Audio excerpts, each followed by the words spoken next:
Este é o nosso segundo programa Espiritismo Agora. Um programa feito para você que gosta de ler, de estudar e de aprender.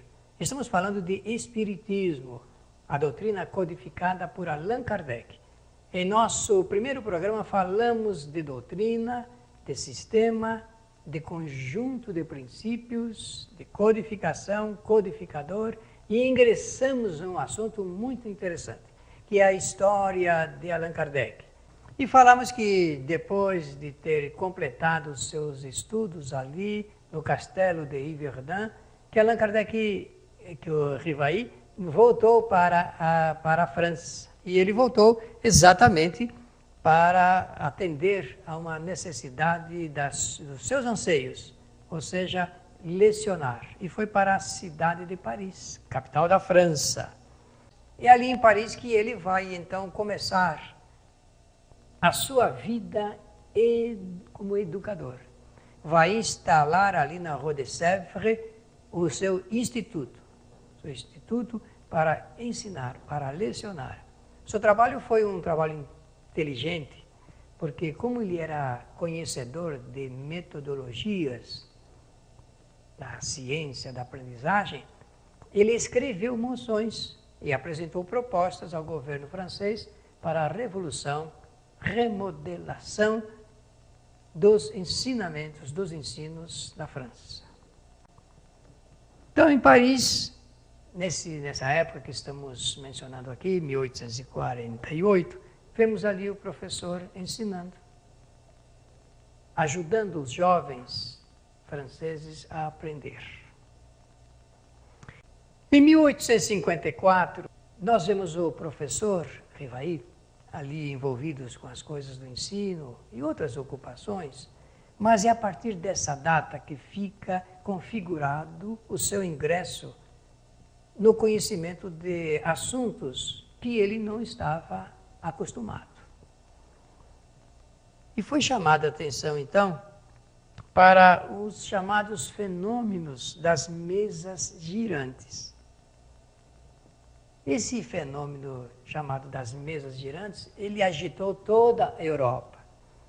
Essa mesa que vocês estão vendo aí é uma típica mesa francesa de Paris e que era utilizada para esses fenômenos das mesas dançantes, ou mesas parlantes, ou mesas que giravam, mesas girantes.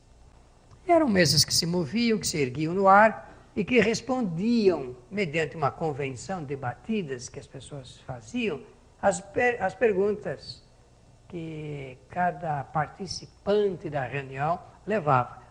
Nós devemos entender que essas pessoas não tinham pensamentos sérios a respeito da vida.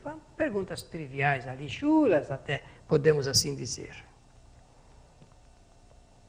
Então, o Rivaí vai escrever o seguinte: isto que eu vou ler, que vamos mostrar alguns aspectos aqui na tela para você, de Espiritismo Agora, está escrito num livro publicado sob o nome de Obras Póstumas, num capítulo intitulado Minha Iniciação no Espiritismo. Então, se você tiver interesse, essa é uma obra que foi publicada depois da desencarnação de Allan Kardec. A obra foi publicada em 1890. Allan Kardec desencarnou em 1869.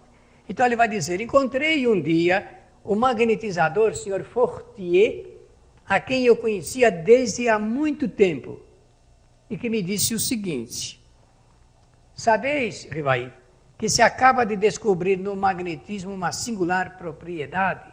Parece que não são apenas as pessoas que se magnetizam, mas também as mesas que giram e andam à vontade. Bem, Fortier falou dessa forma para o professor Rivaí e este ficou surpreso com a notícia e respondeu assim: é com efeito singular, respondi-lhe, mas isso não me parece rigorosamente impossível. Impossível. O fluido magnético, espécie de eletricidade, está falando o professor Rivaí. O fluido magnético, espécie de eletricidade, pode muito bem atuar sobre os corpos inertes. Um móvel, por exemplo, no caso de uma mesa, e fazê-los se mover. dada a força da eletricidade no magnetismo, então há um movimento do objeto, no caso, a mesa. As notícias dadas pelos jornais de experiências feitas em Nancy, em Marselha e outras cidades não permitiam dúvidas da realidade do fenômeno, porque os jornais faziam reportagens dizendo as coisas estão acontecendo desta forma e publicavam os lugares onde isso se dava e descreviam também. Qual a lei que poderia explicar esses fenômenos? Perguntava o professor Rivail. Afinal, que tipo de ciência pode observar, experimentar e concluir? Eu achava-me, pois, diante do fato contrário à lei conhecida da natureza, e isto repugnava a minha razão. Está escrevendo lá o Rivail. Ainda não tinha visto nem observado nenhum caso, mas já estava trabalhando no pensamento das possibilidades, das razões de como o fato poderia acontecer, à luz do conhecimento da ciência. Não esqueçamos, meus amigos, que nós estamos diante de uma pessoa positivista. E a pessoa positivista é aquela que só aceita um fato depois de observado e depois de ter respostas positivas para a sua existência. As experiências feitas na presença de pessoas acima de qualquer suspeição e dignas da maior credibilidade não me permitiam duvidar do efeito puramente material. Então, o fato existe, estou vendo ali que do ponto de vista material ele é possível e ele existe.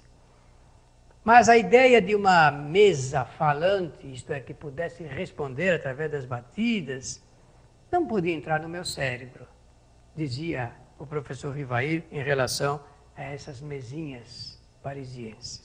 Então, vencido 1854, em 1855, um ano depois, ele diz assim: no ano seguinte, em princípios de 1855, encontrei o senhor Carlotti, um amigo de 25 anos em que eles se conheciam, e que com muito entusiasmo falou, despertou as ideias, essas ideias novas, e falou dos chamados fenômenos das mesas que giravam lá e que estavam objeto de preocupação já nas cogitações do professor Rivail.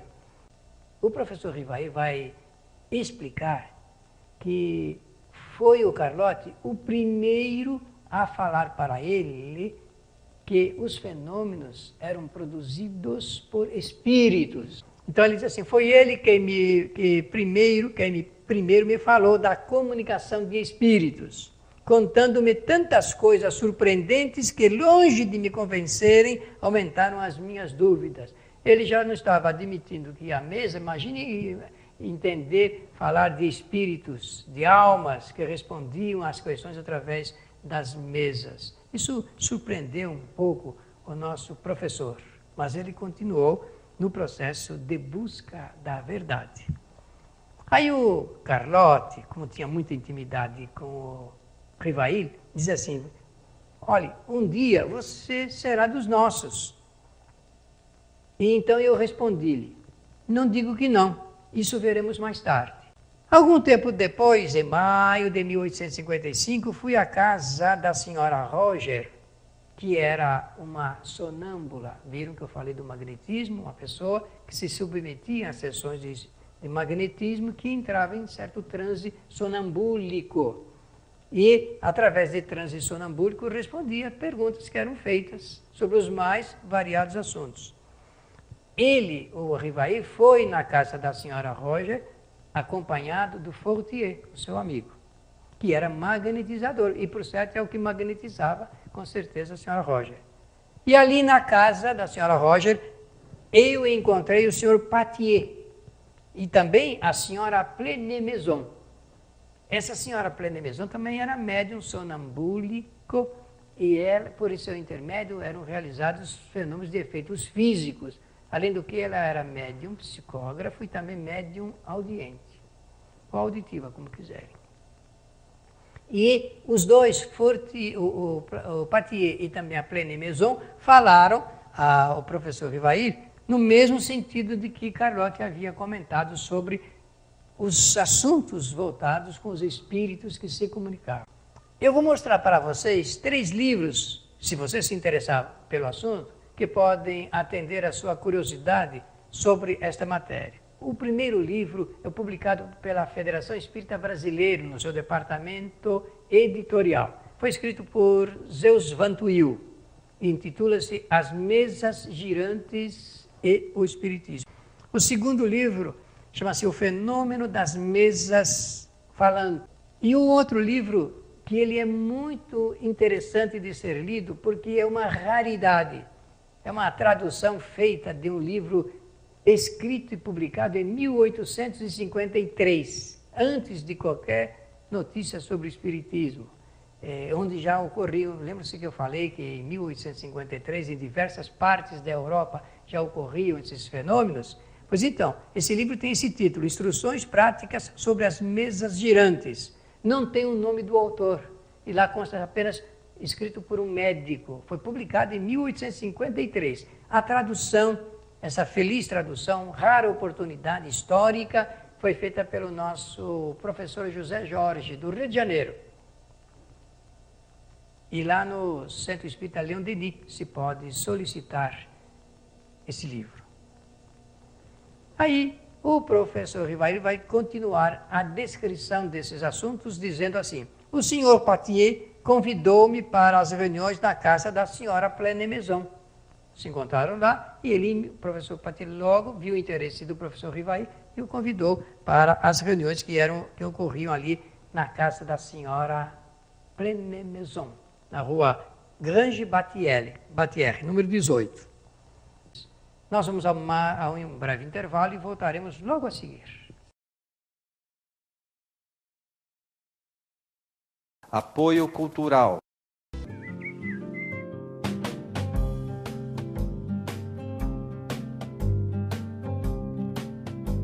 Rádio Boa Nova, a comunicação em prol de um mundo de regeneração. Os livros citados neste programa podem ser adquiridos na Mundo Maior Editora. Acesse mundomaior.com.br.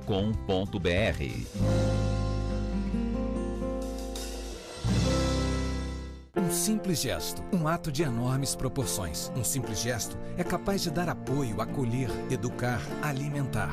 Um simples gesto traz com ele benefícios incalculáveis. Um simples gesto contribui para realizar o bem. Participe para que a rede social do bem possa aumentar a sua capacidade de multiplicar as suas ações sociais. Pratique isso na hora que você for pagar a sua próxima compra. Use o cartão de crédito exclusivo O Bem. Peça já o seu cartão. Ligue 0800 644 2273.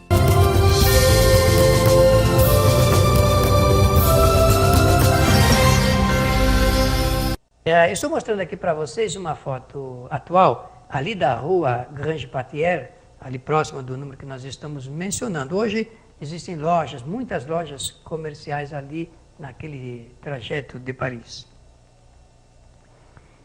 Então a reunião foi marcada para uma terça-feira de maio, às 8 horas da noite. Quem está escrevendo isso é o professor Rivail. Ali, pela primeira vez, fui testemunha dos fenômenos. Lembram-se, eles não tinham assistido ainda a nenhum fenômeno. Ali, fui testemunha dos fenômenos das mesas que giravam, saltavam e corriam. E eu fui em condições de não poder deixar ou alimentar qualquer sombra de dúvida. Além das mesas, o professor Rivail teve a oportunidade de ver alguns ensaios muito imperfeitos, rudimentares até, de escrita mediúnica em uma ardósia, com auxílio de uma cesta. As minhas ideias estavam longe de precisar, isso é, de ter uma clara nitidez sobre o que estava acontecendo e o que iria acontecer. Mas ali havia um fato que necessariamente decorria de uma causa. Se eu tenho um efeito, qualquer cientista sabe, tem que existir a causa que produz esse efeito. Eu entrevia naquelas aparentes futilidades, imaginem amigos, nessas diversões lá de Paris, no passatempo que faziam daqueles fenômenos qualquer coisa de sério, como que a revelação de uma nova lei, que tomei a mim estudar a fundo. Ele aumentou, não foi curiosidade, foi a sede do conhecimento. que é o que pode realmente garantir o sucesso da nossa vida, o interesse e a sede de conhecimento, a necessidade de conhecer para entender. O Sr. Baudin me convidou para assistir às reuniões semanais que se realizavam em sua casa e às quais me tornei desde logo muito assíduo. Então, ele viu seriedade, a possibilidade de examinar o assunto, continuou com o seu desiderato, com o seu objetivo, com o seu propósito. Os médiuns eram as duas senhoritas Baudin, que escreviam numa ardósia com auxílio de uma cesta chamada carrapeta. Carrapeta porque é que nem aquele peão, que a gente chama de peão carrapeta, estão lembrados? Então, a cesta ela tinha aquele formato e eles se acoplavam ali, instalavam ali o lápis e através do toque das médios a cestinha escrevia. A Carolina Baudin e Júlia Baudin. Duas meninas, 14 e 16 anos, jovenzinhas, que serviram os propósitos do professor Rivail. Sabem por que isto é importante para nós, meus amigos? Porque foi através dessas médios jovens que ele pôde fazer perguntas sobre filosofia, história, antropologia, psicologia, economia, fatos sociais, para os espíritos. E através dessas médios, esses espíritos, com um conhecimento muito superior, respondiam. Um dos primeiros resultados das minhas observações foi saber que os espíritos que respondiam às questões formuladas eram almas de homens, isto é, daqueles que já haviam estado aqui e que agora em outro estado de erraticidade, poderiam se comunicar conosco através de intermediários. Comecei em 1854, 1855 e agora eu projeto para 1856. No mês de maio, lá na rua Tiqueton, na casa do senhor Roustan, lembre-se que agora já está indo para um outro lugar, realizar novas experiências e continuar o desenvolvimento do seu trabalho. Ali ele vai encontrar então uma jovem, sempre os jovens médiuns servindo às grandes causas, né? A Ruth Celine Jaffé, que vai ajudá-lo também no desenvolvimento desse trabalho, das perguntas e questionamento feito juntamente com os espíritos. Então, Paris, da mesma forma como acontecera em Londres, Paris, capital da França, foi invadida também pelos espíritos que se comunicavam através dos mais variados meios, desde a mesinha, da cesta, das pessoas, dos médiuns psicógrafos também. Então, é por isso que está essa chamada Paris e a invasão dos espíritos. Quando o Livro dos Espíritos foi editado, a França e toda a Europa recebiam uma forte influência cultural, social, política, religiosa e econômica de diversas correntes.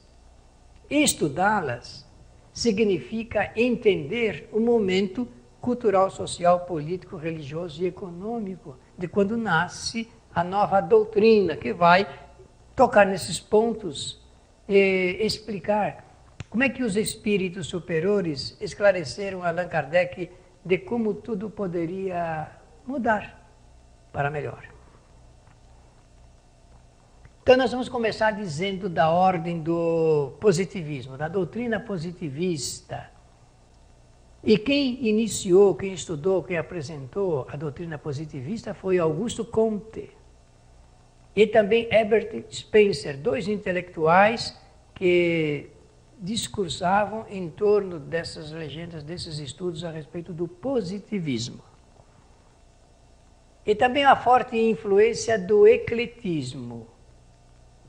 Ecletismo, movimento eclético, reunião de diversas tendências, diversos estudos. É por isso que está ali uma conciliação de alguém que fazia esta conciliação. Correntes ecléticas aqui aceita diversas teorias. Quem iniciou, quem propagou essas correntes ecléticas foi Victor Cousin, que nasceu em 1792 e morreu, desencarnou em 1867. Ele propunha aspectos do sensualismo, do sensório, do ceticismo, a não aceitação a algumas tendências, mas que era perfeitamente aceitável dentro do ecletismo, a das ideias místicas, ideias misteriosas, mágicas e do idealismo. E também a forte influência em toda a Europa e também na França, em Paris, quando nasce o Livro dos Espíritos, das ideias católicas, do catolicismo. E também a forte corrente protestante, o protestantismo. Nós estamos mostrando para vocês essas correntes que vigiam na época em que nasce o Livro dos Espíritos. E também as teorias do evolucionismo. Embora em 1857, quando é publicado o Livro dos Espíritos, ainda não havia sido publicado o grande livro maior do Charles Darwin, que foi a teoria da evolução das espécies. Porque a obra de Darwin, Charles, foi publicada lá em Londres, no dia 24 de novembro de 1859, 2 anos depois da publicação do Livro dos Espíritos. Por que é importante falar aqui, lembrar o nome de Darwin? É que o Charles Darwin ele conseguiu fazer o rompimento da ciência com a religião. É a partir desse momento, então, que a ciência se desgarra da religião e tem ampla liberdade, autonomia e independência para apresentar o resultado dos seus estudos. A ciência não mais dependendo da religião para poder fazer a apresentação das suas conclusões. Também lembrar que nesse mesmo período, nesse instante que nasce o Livro dos Espíritos, há um trabalho inteligente do ponto de vista da tecnologia, a Revolução Industrial. A máquina começa a aparecer para substituir as mãos humanas. Interessante isto.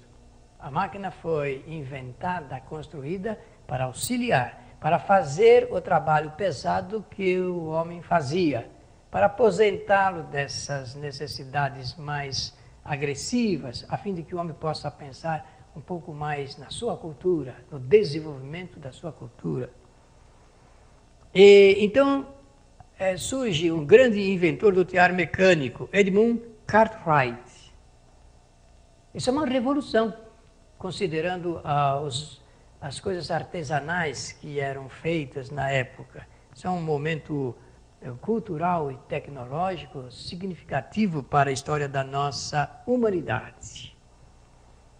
E também gostaria de falar da influência do cartesianismo, falar de René Descartes, com a apresentação do seu grande livro Discurso sobre o Método, fazendo um estudo muito interessante de metafísica racionalista. René Descartes, ele apresenta, é ele quem faz a apresentação de um pensamento que vai dividir a nossa história. E ele diz assim: tudo que pertence ao corpo pertence à física. E o que não pertence ao corpo não pertence à física. Agora é que os físicos quânticos já estão pensando em explicar aquilo que fora, não apenas do corpo, mas fora do corpo é realizado. E é esse discurso moderno da física quântica que está revolucionando o conceito feito anteriormente por René Descartes. Também falar que recebia forte influência do comunismo, com as ideias de Karl Marx, do Capital, primeiro livro, e do Manifesto Comunista apresentado em 1848, lá em Paris. É de Paris que nasce esse movimento revolucionário. E ao lado do Karl Marx, o Friedrich Engels, o seu companheiro de lutas intelectuais e também da prática comunista, com esse seu livro A Origem da Família, A Origem da Propriedade e a Origem do Estado. Um livro muito importante do Friedrich Engels. E as correntes socialistas as mais diversas, como de Robert Owen, dissertando e propondo o cooperativismo como solução para os problemas de ordem econômica, do Henri Saint-Simon, considerado o fundador do socialismo moderno e teórico do socialismo utópico. São correntes que influenciaram bastante a França, Paris, na época em que nasceu o Livro dos Espíritos. Fourier prático do cooperativismo, crítico do capitalismo da época. Dá para entender toda essa força fomentadora das mais diferentes correntes do anarquismo, propondo nem servo nem senhor, do Immanuel Kant, da metafísica, da crítica da razão pura, enfim, de todo este universo. É exatamente nesse ponto que nasce o Livro dos Espíritos, nesse caldeirão fomentador de ideias. E a doutrina é apresentada, então, ao mundo no dia 18 de abril de 1857. Estamos terminando mais um programa, Espiritismo Agora, agradecendo a sua atenção. Até o próximo programa e muito obrigado.